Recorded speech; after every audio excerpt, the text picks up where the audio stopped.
personalize when you talk to the client first time. Kasi doon niya din makita. Kasi malaking bagay na makapag-set ng appointment. Pag nakipag-set ng appointment, prepare and practice para no lulls, smooth sailing, at in the end, ang iisipin lang ng prospect, kailan nga ba ako available? Klaro tayo.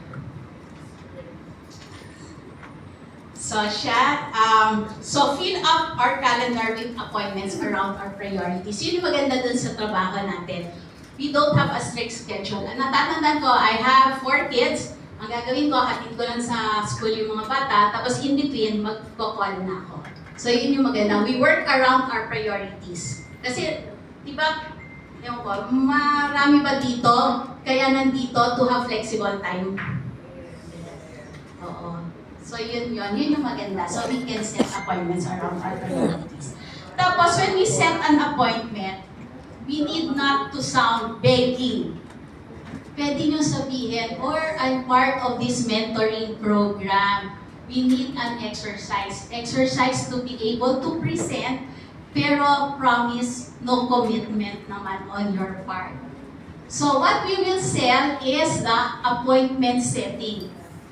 Avoid selling or offering a proposal during appointment setting. Medyo suicidal yun. Kasi, hindi pa natin alam kung ano yung needs nila, ano pa yung wants nila. So maganda na we set an appointment with them for us to be able to present. So, yung goal natin, kahit yung mga hindi tingin natin kukuha, yung tingin natin masungit, try to set an appointment. Kasi marami na akong experiences, nagugulat. Kasi yung usually, yung mukhang masungit, sila yung diretso magsalita. Diretso, yes or no lang, wala nang gray area. Kaya minsan, pag nagpe-present ako, magugulat na lang ako, o anong next? Paano? Anong gagawin? So, yun. I-set nyo na lang. Kahit mo nasa dread list nyo, tawagan nyo na rin. I set time every day to call, to set an appointment. Usually 9 to 12 in the morning pag wala akong call. And then by 12, I have to be with my retired husband. As I've been telling people, hindi madaling mag-retire. Kasi masarap lang isipin, pero hindi siya madaling gawin. So I have to be with him. Tapos kung walang calls, relax na lang. So, yun yung scheduling ko. And then, huwag tayong matakot magtawag kasi we have a strong brand. So, alam natin when we call, matapang tayo kasi hindi scammer yung company natin. AIA is a strong brand. It has been here for 75 years. It has strong underlying financial conditions, number 1 in assets, number 1 in net worth. Diba? Yung net worth para siyang cushion ng investments. Imagine niyo kahit na gaano kalaking sales, kung maliit naman yung net worth na nagba-back up, matakot na tayo din. Pero ito, si AIA, malakas yung cushion natin.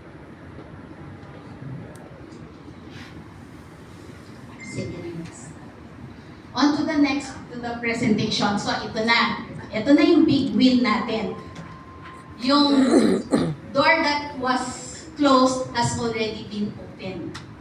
Ito na. And it's not enough to just show up in the presentation.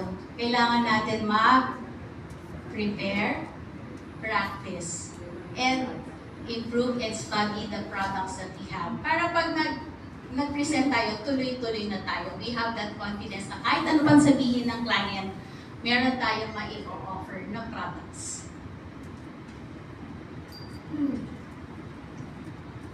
So, personalized PowerPoint slides, and then that could be your icebreaker. And then, of course, practice and prepare before showing up. Handling objections. Ito yung most underrated part of our sales process. Pero this is the part that we should listen to our clients. acknowledge their concerns, and address them. So, hindi naman lahat ng objections, lifetime objections. So, isipin nyo na lang, yung prospects natin, parang fruit tree yan. Some ripen faster than the others. But make sure you get all of them kasi otherwise somebody else will get them. So, yun siya. May not get today, but may get later. So, yung prospect list na nakita nyo kanina, after an objection, a temporary objection, rejection, I put that in the prospect list. Question, ma'am. Nagtanong. Yes. Miss Lizette, ano po yung na-encounter nyo na parang biggest rejection na kailangan yung biggest objection nung nag-present ka, and how were you able to overcome it? Okay.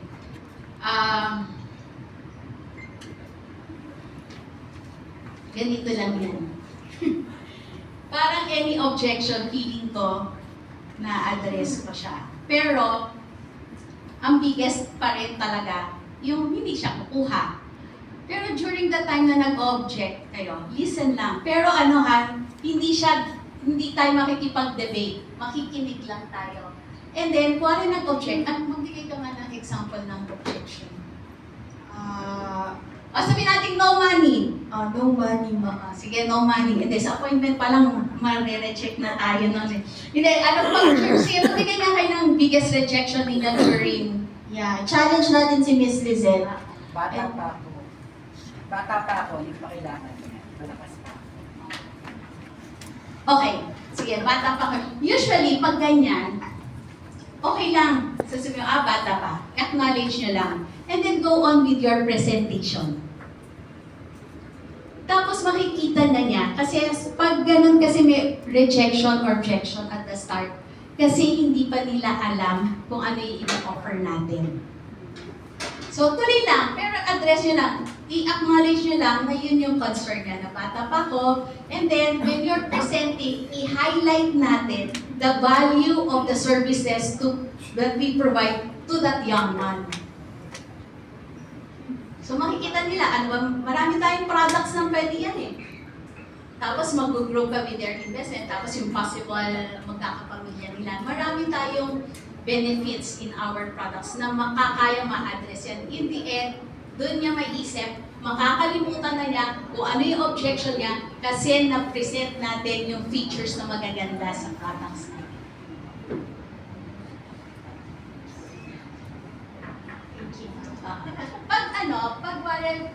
When we're prepared, kahit anong objection yan, meron tayo pa rin confidence na kahit ano kaya natin i-address talaga. So isipin lang natin, have that winning mindset that we will be able to close the sale. So kahit anong objection yan, kaya natin, meron tayong sagot dyan, meron tayong address. Pero make sure na hindi tayo makikipag-debate.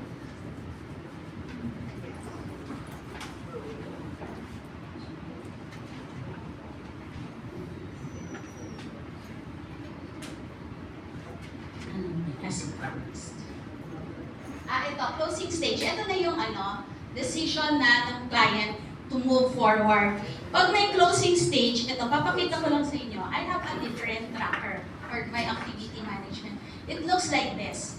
So, marami na ako, makapal na yung ganito kong tracker. Kasi di ba may MDRT tracker tayo? Iba naman ang tinatrack kasi ng MDRT, yung first year premium. Dito, sa AIA, kailangan natin i-track yung AFP, case count, saka first year condition. So, ito yun. Meron ako. Makapal na to. For the longest time, naglalagay talaga ako. Ito siya. May names talaga. So, yan. Nai-inspire kasi ako. In different colors yan, Sir Eric.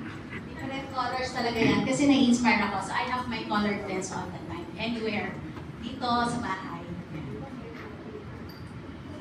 Ito na yung follow-up stage. So, yung follow-up stage, so yung pag na-close natin, yung work natin is not yet done. We have to do follow-up kasi meron yan repeat business, may possible referrals yan, at of course, meron siyang potential upsell or cross-sell. So it can also build relationship, better relationship with the client. So yung call reluctance, malilesen pa. Kamustahin lang sila, deliver. Kung kaya nyo mag-hard copy delivery, ako kasi nag-deliver pa ako ng hard copy kasi hindi ko, parang minsan kasi hindi alam ng beneficiary na may ganitong policy unless may hard copy. Wala namang access si beneficiary sa soft copy at hindi niya alam ang password. Okay. So message them, update them on their policies or schedule a regular policy review. So that's my activity management. So every step, there's already, every step of the sales process, meron talaga activity management. Hindi lang siya sa prospecting, hindi lang siya sa appointment setting. And then just to summarize, and to share with you my guiding principles also, my 5 P's, my 5 principles, which I have been mentioning all throughout my presentation. Patapos na to. These are my 5 P's. First, power ourselves with a goal. Kasi yung goal nga is drives us to achieve whatever we want. And then pride in the profession. Ano ba yung sources of our pride? We'll start at the surface. AIA, which is a strong brand. It has been in the business for 75 years. Secondly, the value of the services that we provide. And then thirdly, it's a means of livelihood for our family. And then preparation. Preparation, first, mindset that rejections are normal, but they shouldn't hold us back. So normal lang ang magkaroon ng rejections. Ang importante, isipin natin yung possible drawbacks and prepare for those drawbacks. And then focus on the skills that we need to improve to be able to answer whatever is the consequence of our meeting. And then, set time. Set time to prepare. Always. Hindi siya yung pwede yung randomly na parang, sige, mag-iisip ako ng tao na to. Hindi, every day, you try to set an appointment, set time to set appointments. And then, practice. Kasi ito talaga, importante talaga to be able to gain confidence. And last but not the least, propelling ourselves by having the winning mindset. Kasi yung winning mindset natin helps us to be ready before we start. And it also gains confidence. Whatever is the objections, we will be able to address them.